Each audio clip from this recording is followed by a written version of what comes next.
इधर हेलमंद नदी के पानी के लिए अब ईरान के एक सांसद ने तालिबान को धमकी दे डाली। हेलमंद नदी अफगानिस्तान से ईरान जाती है और एक संधि के तहत अफगानिस्तान को ईरान को नदी का कुछ पानी देना होता है, लेकिन तालिबान अफगानिस्तान में सूखे का रोना रोकर ईरान को पानी नहीं दे रहे और ईरान का कहना है कि उसके यहां भी सूखा पड़ा है। इसलिए ईरान के सांसद तालिबान पर फट पड़े। उन्होंने भी अपनी सरकार से कह दिया कि अगर ईरान को हेलमंद नदी का अपने हिस्से का पानी नहीं मिलता तो ईरान भी अपने यहां रह रहे अफगानिस्तान के 7 लाख लोगों को बेदखल कर दे।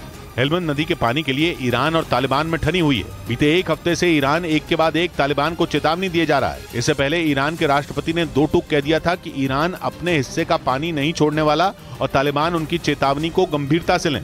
इस बीच ईरान की अकड़ निकालने के लिए ईयू यानी यूरोपियन यूनियन ने उसके अधिकारियों और संगठनों पर नए प्रतिबंध लगा दिए। ईरान और यूरोप की वैसे ही नहीं बनती, लेकिन पिछले साल जब ईरान ने अपने यहां सरकार विरोधी प्रदर्शनों को कुचला तो यूरोपियन यूनियन ने उस पर कई तरह के प्रतिबंध लगा दिए और उन्हीं को आगे बढ़ाते हुए यूरोपियन यूनियन ने ईरान पर नए प्रतिबंध लगा डाले। ईरान में पिछले साल हिजाब के खिलाफ शुरू हुए प्रदर्शनों ने सरकार से बगावत की शक्ल ले ली थी। उन प्रदर्शनों को कुचलने के लिए ईरान सैकड़ों प्रदर्शनकारियों को मौत के घाट उतार चुका है। लोगों को आवाज उठाने की सजा देने में शामिल ईरान के अधिकारियों और संगठनों पर नकेल कसने के लिए यूरोपियन यूनियन ने उन पर प्रतिबंध लगा दिए।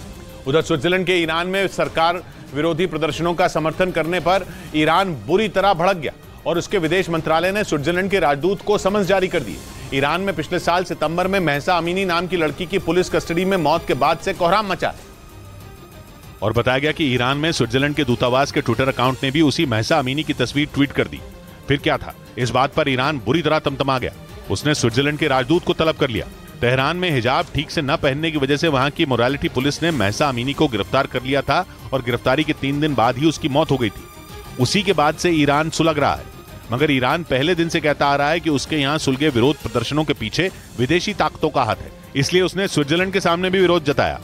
इस बीच इजरायल ने चरमपंथी संगठन हमास से अपने तेल अवीव शहर में हुए हमले का बदला लेने का दावा किया। मार्च में तेल अवीव शहर में फिलिस्तीन के एक लड़के ने लोगों पर फायरिंग कर दी थी। बाद में पता चला था कि वो हमास से जुड़ा हुआ था।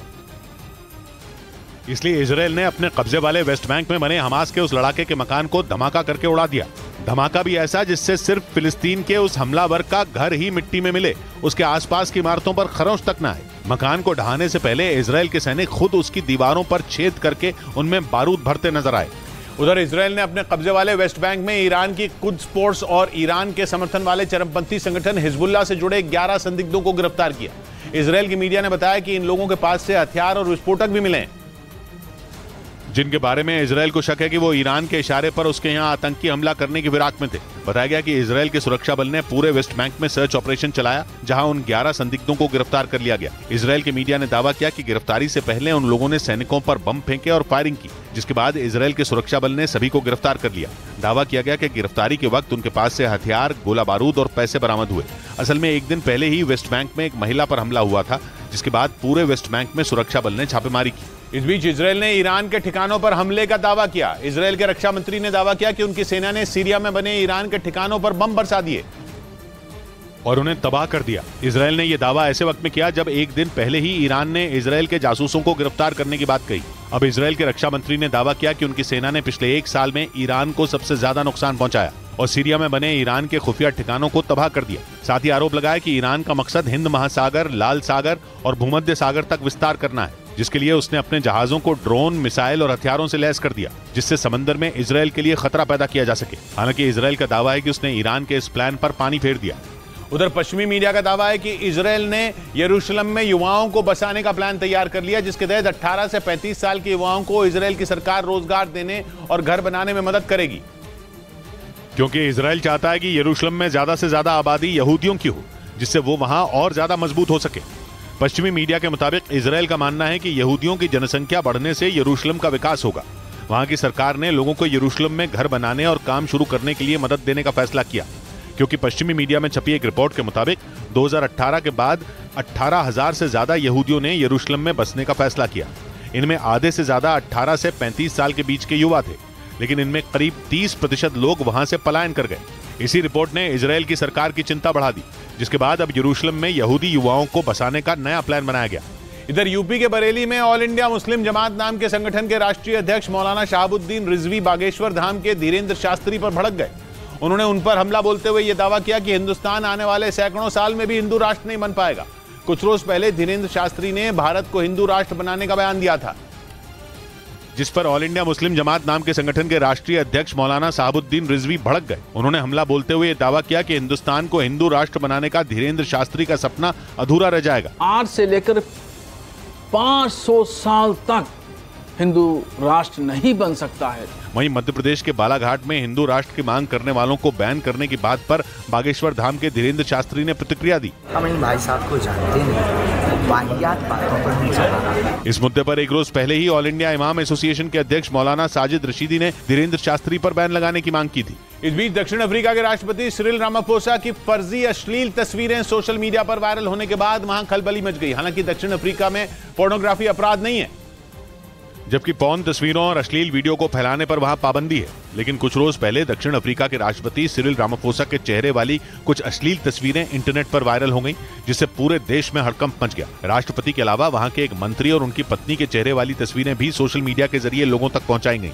हालांकि पुलिस ने जांच के बाद अश्लील तस्वीरों को सोशल मीडिया पर वायरल करने और पुलिस अधिकारियों के बीच फैलाने के आरोप में 34 साल के एक आदमी को गिरफ्तार कर लिया।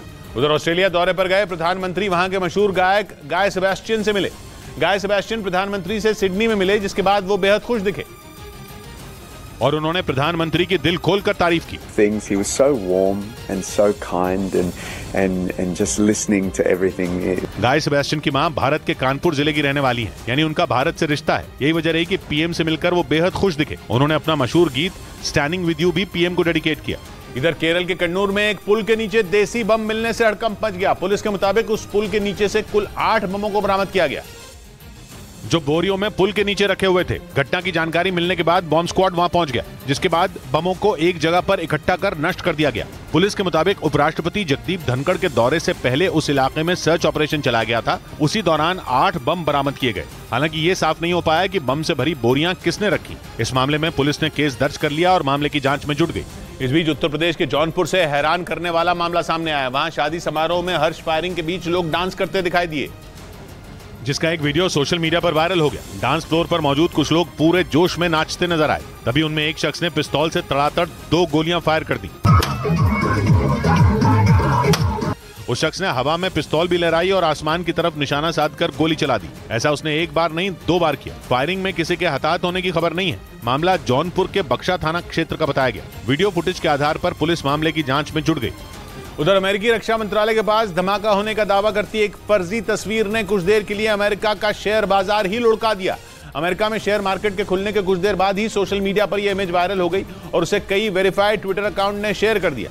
इससे निवेशकों ने डर के मारे अपने पैसे निकालने शुरू कर दिए, क्योंकि वायरल तस्वीर में एक बड़ी सी सफेद इमारत के पास काले धुएं का जबरदस्त गुबार उठता दिखा। दावा किया गया कि फोटो में नजर आ रही बिल्डिंग अमेरिका का रक्षा मंत्रालय पेंटागन है और उसके पास धमाका हो गया है। फिर क्या था, अमेरिका में हड़कंप मच गया और धड़ाधड़ शेयर गिरने लगे। लेकिन वायरल तस्वीर में जो बिल्डिंग दिख रही है वो अमेरिका का रक्षा मंत्रालय पेंटागन है ही नहीं। असलियत में पेंटागन की बिल्डिंग ऐसी दिखती है। दोनों तस्वीरों में दिख रही इमारतों में जमीन आसमान का फर्क है। स्टॉक मार्केट में मची खलबली देखकर आनन फानन में अमेरिकी अधिकारियों ने तस्वीर के फर्जी होने का ऐलान किया, तब जाकर बाजार संभला।